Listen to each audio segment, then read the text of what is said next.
Hello மைனா குட்டீஸ், பூனைக்குட்டி சமையல். பூனைக்குட்டி சாப்பாடு செய்தது.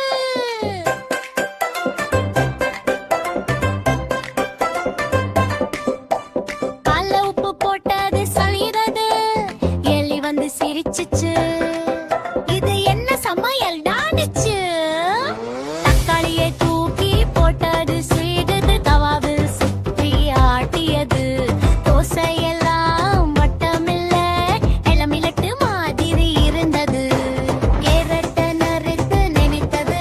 இவ கத்தி கீழே விழுந்துடுச்சு.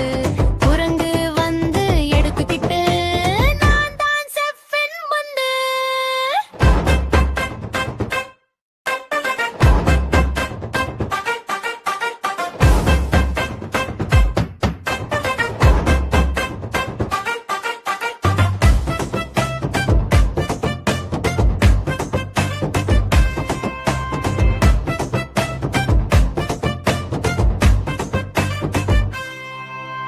அடுப்பிலே பாத்திரம் வைத்தது.